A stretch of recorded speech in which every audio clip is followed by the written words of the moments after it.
Aujourd'hui, ça me fait vraiment plaisir de venir vous présenter un projet de recherche où j'ai eu la chance de travailler avec un groupe de 12 enseignantes à l'éducation préscolaire 4 ans et 5 ans. Donc aujourd'hui, je vais vous présenter plus précisément un projet en lien avec la qualité des interactions. Donc aujourd'hui, je vais m'entretenir avec vous sur le comment évaluer et soutenir la qualité des interactions dans un contexte d'éducation préscolaire. Donc on se retrouve plus avec des enfants en début de l'école, 4 ans et 5 ans. Donc pour commencer, notre petit contexte de la recherche. La qualité des interactions dans le milieu scolaire, c'est quand même de plus en plus populaire. Puis il y a une conseillère pédagogique avec qui je travaillais déjà qui a commencé à s'y intéresser, qui s'est elle-même formée à la qualité des interactions.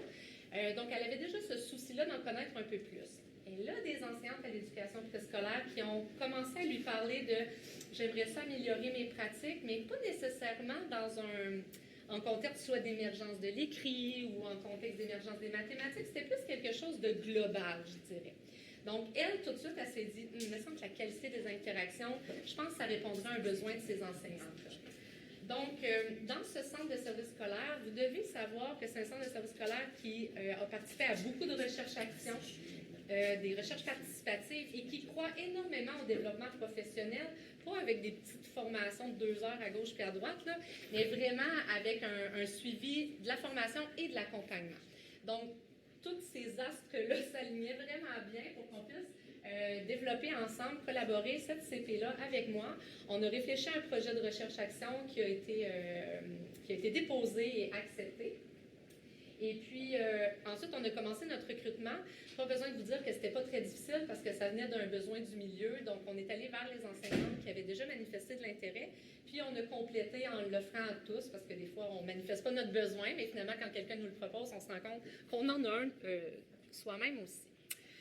Alors, qu'est-ce qu'on savait un peu sur la qualité des interactions? Puis là, je pense qu'il y a beaucoup de monde dans la salle qui savent c'est quoi, donc je vais faire ça assez rapidement, mais on sait que la qualité des interactions, c'est quand même ce qui est très essentiel à la réussite éducative des enfants, voire même élèves primaires, secondaires par la suite. Et on sait, entre autres, à cause de certains travaux, que c'est vraiment un prédicteur des apprentissages aussi. Alors, on s'est dit, pourquoi pas utiliser le modèle de Teaching Through Interaction qui, de ce modèle-là, en a dégagé l'outil qu'on utilise dans ce projet-là, qui est l'outil classe. Donc, rapidement, parce que je pense que tout le monde le connaît, c'est un outil où il y a 3 grands domaines, donc soutien émotionnel, organisation de la classe et soutien à l'apprentissage, et qui se décline par différentes dimensions. Là, je ne vous nommerai pas tout ça parce que vous le connaissez probablement peut-être déjà. Donc, ça a été notre cadre de référence dans ce beau projet-là. Tout à l'heure, je vais vous en parler un petit peu plus précisément. Ce qu'on sait dans les recherches, c'est que généralement, pour ce qui est du soutien émotionnel et de l'organisation de la classe, ça se passe généralement bien chez les enseignants. Okay? Donc, d'habitude, c'est au cours d'élevé, moyen. Par contre, pour ce qui est du soutien à l'apprentissage, c'est comme le parent pauvre un peu là, de ce grand des qualités des interactions. Probablement parce que peut-être que les enseignants ont suivi une formation où elles avaient peu de cours à l'éducation préscolaire. Elles ont peut-être plus une identité professionnelle qui se rapproche peut-être plus au primaire. Donc, les recherches démontrent vraiment que le soutien à l'apprentissage, c'est souvent plutôt de qualité faible. Et puis, dans notre projet, on n'a pas fait différent. Nous autres aussi, c'était pas mal ce qui causait un peu plus de difficultés à nos enseignants. Donc, quand je me suis mis à regarder un petit peu plus, quand on regarde tout ce qui relève de la qualité des interactions, bien entendu, on peut voir des recherches très quantitatives, mais on peut aussi voir des recherches un peu plus qualitatives. Donc, il y a des chercheurs qui ont utilisé l'outil classe pour pouvoir l'utiliser comme développement professionnel. Donc, ça devient un cadre de référence. Donc, je pense entre autres aux travaux de Quentin, donc de Gilles Quentin, pour ceux qui passent à la retraite depuis un petit bout, mais qui avaient déjà cette idée-là en tête. De mon côté aussi, et l'essor Duval également. Et selon Duval, qui a aussi utilisé l'outil dans cette approche-là de développement professionnel, elle a vraiment mentionné que ça permettait notamment l'amélioration du soutien à l'apprentissage parce qu'on part d'une intensification de la théorie, mais ensuite vers la pratique. Donc, c'est vrai, le développement professionnel, c'est qu'on présente des choses un peu plus théoriques à nos enseignants, mais on les accompagne pour que ça puisse se traduire dans leur pratique par la suite. Donc, maintenant que j'avais tout mis cette belle table-là, puis que tout le monde s'entendait bien, on a développé des objectifs de recherche. Donc, on se situe dans une recherche-action. Donc, on a a voulu élaborer un dispositif, on a voulu expérimenter ce dispositif-là et on a voulu ensuite bien, démontrer sa pertinence pour pas que ça reste juste dans ce centre de service scolaire-là, mais que ça fasse des petits ailleurs également. Donc, dans notre méthode. Alors, pourquoi j'ai choisi la recherche-action? Bien, ceux qui me connaissent savent que c'est mon type de recherche de prédilection. Mais la recherche-action, ce que j'aime beaucoup, c'est vraiment que c'est un espace d'apprentissage. C'est un espace d'apprentissage où on ne développe pas seulement des connaissances, des savoirs, je pourrais dire, mais on développe énormément des connaissances de soi. On devient vraiment dans un agir professionnel, donc on est de plus en plus conscient de nos actions, puis qu'est-ce qu'on fait auprès des enfants. Donc, c'est ce qui m'intéressait le plus. Puis en recherche-action, ce que moi j'adore beaucoup, c'est de, comme c'est écrit là, bien sûr, mais c'est de ce savoir-agir-là que je pense que j'ai développé et que je puisse accompagner d'autres enseignants qui sont volontaires puis qui ont le goût aussi d'améliorer leur pratique. Donc, on ne se situe pas du tout dans une approche où je suis le chercheur et les enseignants sont en bas. On se nourrit vraiment mutuellement. On devient tous des praticiens-chercheurs. Alors, voici la belle équipe d'enseignantes avec qui j'étais. Donc, on était 12 personnes enseignantes. Une moyenne d'âge assez élevée, vous allez me dire peut-être, 42 ans. Mais c'est vraiment des enseignantes, comme je vous disais au départ, de leur besoin de s'améliorer. C'est pas parce que j'ai de l'expérience que je fais tout parfaitement. Il me semble que je pourrais faire des choses pour m'améliorer. 13 années d'expérience en enseignement, mais 12 années à l'éducation préscolaire. Donc, c'est vraiment des enseignants en général qui... J'ai-tu dit 13 ou c'est 12 années, c'est des gens qui se remettent en question, qui sont dans une approche réflexive. Donc ça coïncide vraiment bien aussi avec la recherche-action. Une conseillère pédagogique, comme je vous ai nommé tout à l'heure, et moi-même. Donc, c'était quoi nos étapes de la recherche-action? Dans un premier temps, on a regardé notre situation initiale. J'ai recueilli leurs besoins, et je suis aussi allée les observer en classe. On leur a dit, on ne se connaît pas, vous n'avez pas commencé votre formation, mais on va aller voir en classe, avec un outil classe, qu'en est-il de votre soutien émotionnel, l'organisation de la classe et le soutien à l'apprentissage pour que ça nous donne une base de qui vous étiez avant la formation. Ensuite, la situation désirée, c'était de partager ce que la recherche en dit, partager des bonnes pratiques, puis recueillir bien sûr leurs besoins pour y répondre. Et ensuite, on a planifié l'action. Donc, on s'est fait un dispositif de formation et d'accompagnement en classe sur 2 ans. Donc, je vous ai dit tout à l'heure que le CSS voulait prendre vraiment le temps de bien faire les choses.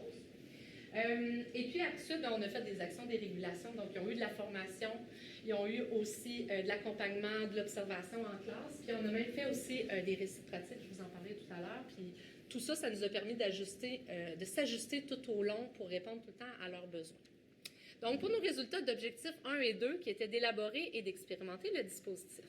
Donc, je vous fais une petite trame rapide pour que vous puissiez voir ce à quoi ça ressemblait. Donc, ça s'est passé sur 2 années. La première année, je vous l'ai mentionné, on est allé les observer dans un premier temps. Une fois qu'on les a observés, on a mieux compris leurs besoins. Parce qu'elles ont déclaré des besoins, mais nous aussi, on a vu des besoins. Ensuite, on a offert 2 formations. Donc, formation en lien avec chacun des domaines. Puis là, vous voyez bien qu'on a collé soutien émotionnel puis organisation de la classe la même journée parce qu'on sentait que ça se passait généralement bien avec ces enseignants. Et le soutien à l'apprentissage, on a consacré vraiment une journée entière. Ensuite, on est allé les observer, mais on leur a vraiment mentionné, on va utiliser l'outil classe pour vous observer, mais nous, on ne vous dira jamais, bien, toi, tu es un 2, puis toi, tu es un 5. On va vraiment l'utiliser de façon qualitative pour notre rétroaction. Donc, tantôt, Maud et Julie ont parlé de la rétroaction. Nous, c'était vraiment une rétroaction dans le but de transformer, changer les pratiques pour le mieux. Donc, le matin, on observait. L'après-midi, on donnait de la rétroaction, on discutait ensemble. C'était vraiment des moments très intéressants. Ils ont eu aussi une autre formation sur un autre sujet. Puis, à la fin de l'année, on a fait un bilan, mais on a aussi fait un récit de pratique où ils ont dû nous témoigner, choisir un enfant dans la classe et nous dévoiler tout ce qu'ils ont fait durant l'année en lien avec la qualité des interactions pour cet enfant-là. Ça a été vraiment super intéressant. L'année d'ensuite, lors du bilan, ils nous avaient dit « Soutien à l'apprentissage, il faut continuer de travailler ça. » Il me semble qu'on n'est pas encore à notre top. Alors, on a retravaillé avec eux le soutien à l'apprentissage et ils nous ont dit, on a tellement aimé ça, faire des récits de pratique, on va refaire la même chose. Et là, on va prendre un enfant en début d'année et on va vous reparler de cet enfant-là à la fin de l'année. Donc, entre-temps, on a fait un 3e accompagnement en classe. Même si au début, ils étaient tous stressés, là, c'est ce qu'ils préféraient. Ils avaient vraiment hâte qu'on aille dans leur classe. On a analysé des vidéos ensemble, on a parlé beaucoup du jeu aussi à l'éducation préscolaire. Et la quatrième observation, ce qu'elles nous ont demandé, elles nous ont dit, on veut aller s'observer entre nous. Donc, on a fait de l'observation entre pairs. Elles nous ont dit, ben moi j'aimerais ça. Certaines disaient, n'importe qui peut venir me voir, puis je peux aller voir n'importe qui, mais il y en a d'autres qui avaient des petites préférences. Moi j'aimerais ça aller voir elle, puis je suis trop stressée qu'elle vienne me voir, parce que certaines étaient en début de carrière, d'autres plus en fin de carrière. Alors on a organisé tout ça derrière, de façon anonyme, puis on était là observant en classe, c'était vraiment extraordinaire. Je trouve que pour moyen de fournir de l'accompagnement, de la rétroaction par les pairs, c'était vrai. Puis c'est très formateur de regarder quelqu'un d'autre qui fait le même travail que soi. Donc, pour notre objectif 3, bien, on voulait aller voir, c'est-tu pertinent ce qu'on a fait avec elle? Puis si oui, bien, qu'est-ce qu'on pourrait faire pour témoigner de tout ça? Bien, c'est les 4 fois qu'on est allé les observer avec l'outil classe. Qu'est-ce que ça donne? Donc, ça, c'était au début. Je pense ça vite. Au début, on est allé les voir, et là, ça, c'est les résultats. Donc, en petite turquoise, vous voyez, c'est le soutien émotionnel. En général, ça va bien, là, c'est autour de 6, 5 et demi. Le numéro 2, c'est le climat négatif. Donc, on veut que ça soit le plus bas possible, bien évidemment. Puis, pour le 4, qui est la prise en considération du point de vue de l'enfant, on le sait déjà que souvent, dans le soutien émotionnel, c'est quand même la dimension qui est un peu plus faible. Par contre, on les sent en haut d'un 4. Donc, on voit quand même que c'est pas si pire. Pour ce qui est de l'organisation de la classe, encore là, on est en haut du 5, on frôle le 6, ça se passe en généralement bien. Mais je vous le dis, on continue de s'améliorer. Pour ce qui est du soutien à l'apprentissage, ça ressemble pas mal à ce qu'on trouve dans les écrits scientifiques, plutôt de nature faible, qui frôle peut-être un peu des fois le niveau moyen. Je vous présente maintenant ce que ça donne tout au long de nos 4 temps de mesure. Donc, pour ce qui est de l'automne, je vous les ai présentés de façon plus séparée. Mais si on regarde, par exemple, le soutien émotionnel, c'est lui le blanc en haut. Donc là, on est dans le blanc. Là, vous allez me dire, ah, c'est drôle, l'hiver, le soutien émotionnel a un petit peu chuté. Puis l'année d'ensuite, avec une nouvelle classe, bien entendu, hop, le soutien émotionnel remonte. En discutant avec les enseignants, nos hypothèses sont qu'ils se sont tellement concentrés sur le soutien à l'apprentissage. Genre, il faut vraiment s'améliorer sur le soutien à l'apprentissage. Là. Et elle nous en a parlé, puis elle nous a dit, Annie, que c'était important. Je pense que des fois, ils se sont tellement concentrés sur ça que peut-être que le soutien émotionnel a peut-être des fois été moins pris en considération.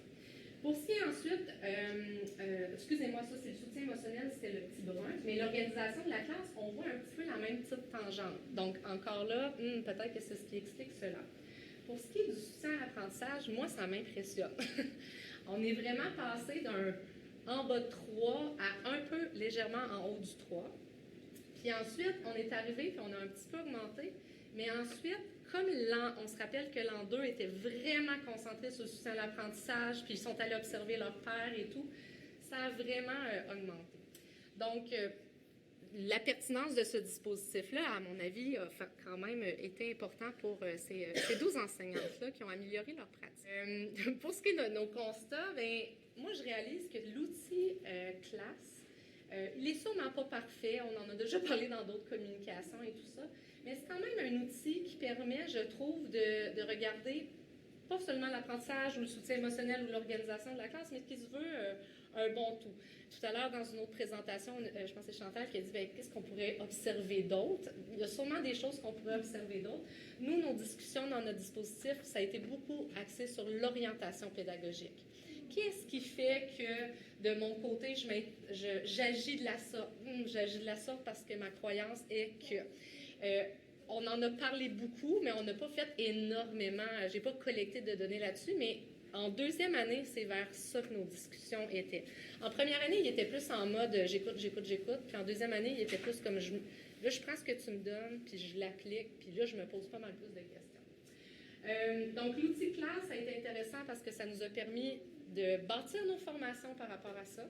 Ça nous a permis d'observer nos enseignants, mais surtout de leur offrir de l'accompagnement en leur donnant des exemples concrets qu'on retrouvait dans notre outil classe. Puis, l'autre chose aussi, c'est dans les observations entre pairs. Ce qu'on a fait, c'est que nous, on évaluait avec la grille. Mais par contre, eux, ce qu'on leur a fait, c'est qu'on leur a donné un petit document. On a écrit soutien émotionnel, organisation de la classe, soutien à l'apprentissage. On leur a mis aussi les dimensions, pas d'indicateurs par contre. Puis là, on leur a dit, quand tu observes, prends des notes. Là, ils nous ont dit « Hey, c'est pas facile » ou « Ça va-tu là? Ça va-tu? » Mais c'est comme s'ils ont réutilisé un outil d'une autre façon. Puis la rétroaction à la fin, en après-midi, c'était tellement comme riche. Et les enseignantes qui ont été observées en premier, quand nous, on est allés les observer, ils avaient déjà changé des pratiques en fonction de ce qu'ils avaient mis en place. Je vous donne un exemple concret. On a une enseignante qui avait un niveau de...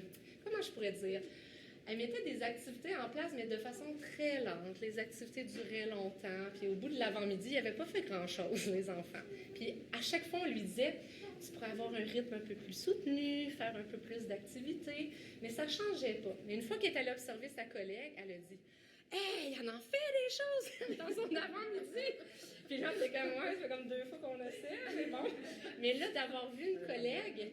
Quand on est allé la voir, et là, tout d'un coup, sa collation était animée parce que là, elle avait vu quelqu'un d'autre qui utilisait la collation pas seulement pour manger, mais pour aussi soutenir les apprentissages. Et le récit de pratique, c'était vraiment très intimiste. On choisissait un enfant, puis on parlait de cet enfant-là, notamment au regard du soutien émotionnel, de l'organisation de la classe, du soutien à l'apprentissage, de la relation avec la famille aussi, ça a été nommé. Moi, je pense que ça a amélioré la qualité de leurs interactions, puis même je les recroise, certaines d'entre elles, pour différents autres projets, puis ils me disent, c'est resté dans ma pratique, ça, cette petite voix-là. Notamment, ils me disent, je pose des questions ouvertes maintenant, ça revient souvent dans nos discussions. Puis je trouve que de s'appuyer sur un cadre qui a été validé, utilisé, exploité vraiment énormément, bien, je pense que ça les a aidés aussi à transformer leur pratique, mais surtout à convaincre leurs pairs de ce qu'elles font. T'sais, moi, j'ai suivi une formation, j'utilise un cadre de référence, telle chose, puis là, je pense que quand je le fais, notamment par le jeu, comme c'est important de jouer avec les enfants pour telle raison, ils se trouvent plus compétents pour justifier leur pratique maintenant auprès même de leur père, mais aussi de leur direction d'école.